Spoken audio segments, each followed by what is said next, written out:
Alright, let's dive into something that's been making waves in the education scene recently, the MPSOS Ruk Jaana results for 2026. Now, if you're not familiar, Ruk Jaana is this unique initiative by the Madhya Pradesh State Open School, MPSOS, aimed at giving students a second chance to clear their Class 10 and 12 exams. And let me tell you, the results for the July session are out, and they've got some interesting numbers to unpack. First off, what immediately catches my eye is the pass percentage. For Class 10, it stands at 59.89%, while Class 12 is at 52.44%. Personally, I think these numbers are both encouraging and thought-provoking. On one hand, nearly 60% of Class 10 students passing is a solid outcome, especially considering this is a second-chance program.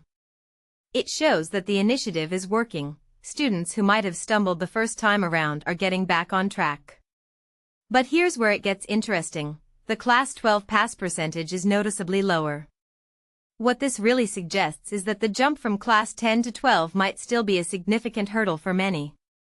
It raises a deeper question. Are we doing enough to support students as they transition to higher secondary education? Or is there a gap in the system that needs addressing? Now, let's talk about the scale of this program. Over 98,000 students appeared for these exams.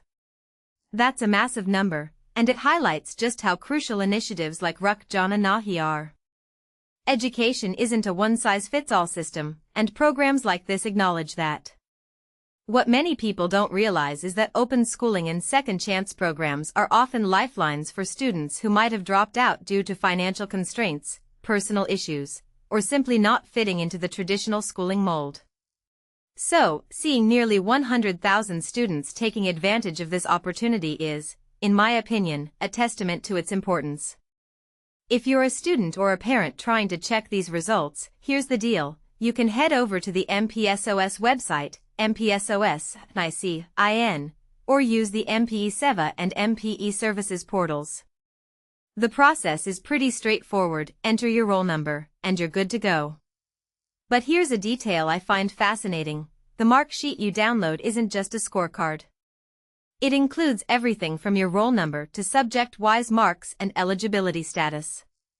This isn't just about passing or failing, it's about giving students a clear picture of where they stand and what their next steps could be. Speaking of next steps, this is where things get even more crucial. For Class 10 students who've passed, the world of Class 11 streams opens up: science, commerce, arts, you name it. But here's where I think the real challenge begins. Choosing a stream isn't just about what you're good at, it's about aligning your interests with long-term career goals. And let's be honest, at 15 or 16, that's a lot to figure out. From my perspective, this is where counseling and guidance need to step up. Schools and parents play a massive role here in helping students make informed decisions. For Class 12 students, the stakes are even higher. Passing means you're now looking at higher education, colleges, courses, and careers. But what makes this really interesting is the timing. Results are out, and admissions are around the corner. It's a race against time, and the pressure can be overwhelming. One thing that immediately stands out is the need for a streamlined process here. Students shouldn't have to jump through hoops to secure their future. If you take a step back and think about it, this is where the education system needs to be more proactive, maybe extending application deadlines or offering more flexible admission processes for second-chance students. Now, let's zoom out for a second. Programs like Ruk Jaana are part of a bigger trend in education, a shift toward inclusivity and flexibility. Traditional schooling works for many, but not for all. Open schools, on-demand exams, and second-chance programs are filling that gap. What this really implies is that education is evolving, and that's a good thing. But here's the catch: as we celebrate initiatives like this, we also need to ensure they're not just band-aid solutions. The pass percentages, the transition challenges, the pressure on students, these are all symptoms of deeper issues in the education system. Personally, I think we need to address these root causes while scaling up programs like Ruk Jaana. So, here's my closing thought. The Ruk Jaana results aren't just numbers on a screen.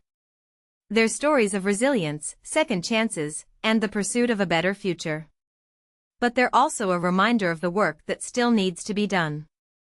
If you're a student who's just checked your results, whether you've passed or not, remember this: your journey doesn't end here.